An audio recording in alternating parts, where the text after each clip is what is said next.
안녕하십니까. 이번에는 그 표집에 관해서 설명을 드리도록 하겠습니다. 이 표집은 우리가 그 표본 추출이라고도 많이 부릅니다. 이 표본 추출이라고도 많이 부르고, 그리고 이 표집의 영어 원명은 샘플링입니다. 예, 그래서 우리가 샘플이란 말 많이 쓰죠. 거기다가 ing를 붙인 샘플링입니다. 그래서 우리나라의 그 책에서는 표집이라고 쓰는 경우도 있고, 표본 추출이라고 쓰는 경우도 있고, 그냥 영어 그대로 샘플링이라고 이렇게 샘플링을 이렇게 한국말로 샘플링이라고 이렇게 쓰는 책도 있습니다.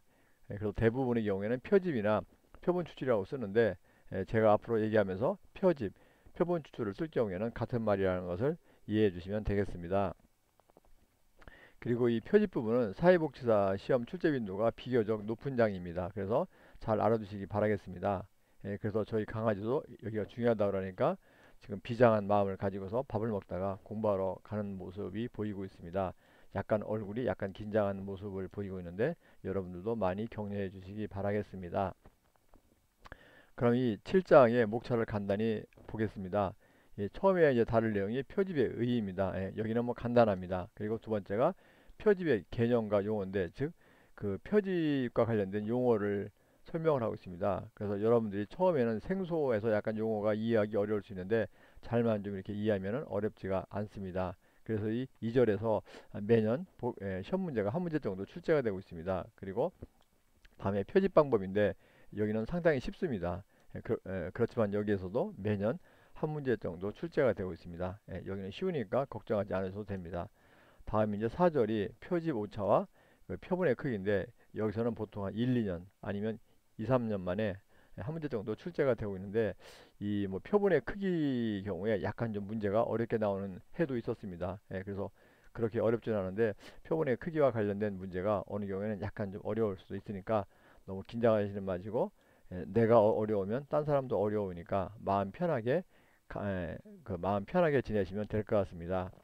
그리고 다음에 이제 5절이 표집과 사회복지조사인데 여기는 그동안의 그 내용을 간단히 정리하는 것이기 때문에 별 것이 없습니다.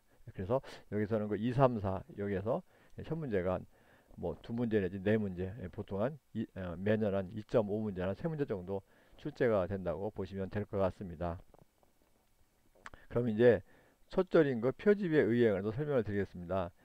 먼저 이제 그 표집에 대해서 나누기 전에 우리가 이제 조사를 그동안 공부하면서 이 조사 또는 연구조사를 구분하는 방식이 여러 가지가 있었습니다. 그래서 우리가 조사 또는 연구를 구분하는데 가장 많이 쓰는 것이 이 뭐 양적 조사냐 또는 이 질적 조사냐 이렇게 많이 써봤고, 그리고 그에 또 목적에 따라서 기억나실지 모르겠지만 무슨 탐색적 조사냐 또는 이제 기술적 조사냐 그리고 설명적 조사냐, 기억이 나실지 모르겠습니다.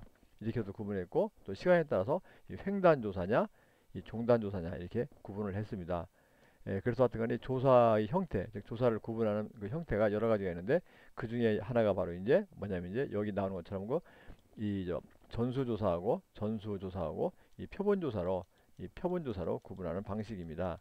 예, 그래서 이 전수조사하고 표본조사인데, 전수조사는 문자 그대로 조사 대상자 전체에 대해서 조사하는 것을 갖다가 전수조사라고 이야기하고, 표본조사는 그 전체 중에서 일부를 뽑아서 조사하는 것을 갖다가 표본조사라고 합니다. 그래서 우리가 표본을 영어로 샘플이라고 얘기합니다. 샘플. 예, 그래서 이제 표본조사는 여러분도 다 아시다시피, 그리고 저희 그 강아지도 알다시피 전수조사에 비해서 시간하고 돈이 절약이 됩니다. 시간도 절약되고 돈도 절약되기 때문에 이 되기 때문에 표본조사를 대부분의 조사는 표본조사를 실시를 하고 있습니다.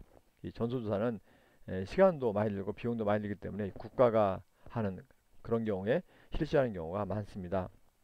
그런데 여러분들이 생각할 경우에 전수조사가 표본조사와 비교할 때 전수조사가 무조건 100% 좋다고 생각할지 모르겠지만 반드시 그런 것은 아닙니다. 이 표본조사도 전수조사에 비해서 이렇게 시간과 비용이 그 줄어드는 것 이외에도 그 표본조사는 전수조사에 비해서 가지는 그런 장점이 있습니다.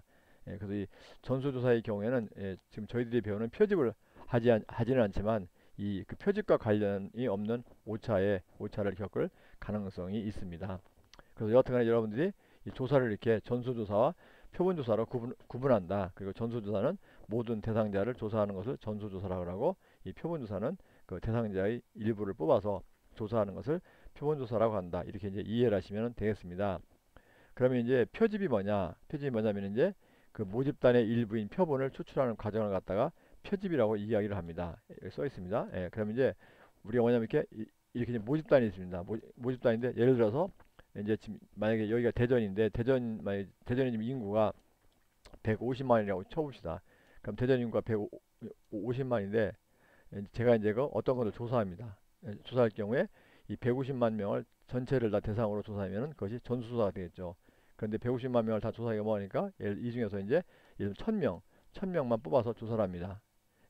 그럴 경우에 이 150만 명을 갖다가 이 모집단이라고 합니다. 모집단. 이건 나중에 2절에서 나옵니다. 모집단. 이 모자가 엄마 모자입니다. 엄마, 우리 엄마. 음매 엄마. 예. 저도 이렇게 엄마 얘기하니까 엄마가 보고 싶네요. 저희 어머님은 돌아가셨는데 예, 엄마가 좀 보고 싶습니다. 그래서 이 모집단이라고 하고 이 100명, 아니 1000명 참, 이 150만 명에서 1000명을 뽑았을 때 1000명을 갖다가 표본이라고 얘기합니다. 표본. 예. 그래서 우리가 많이 쓰는 샘플입니다. 그래서 이렇게 이 모집단에서 이 표본을 뽑는 과정, 그것을 갖다가 표본 추출 또는 표집이라고 부르는 것입니다. 영어는 샘플링이라고 부릅니다. 샘플에다 ing 써서. 예. 그래서 예를 들면 이 경우에는 그 대전의 전체 인구가 150만 명이라면 거기에서 1000명을 뽑아내는 과정, 그것을 갖다가 표본 추출 또는 간단히 그냥 표집이라고 부르는 것입니다. 예, 그래서 그렇게 이제 이해를 해 두시면 될 것 같습니다. 그럼 잠깐 쉬고 또 좀 이따가 또 2절을 나가도록 하겠습니다.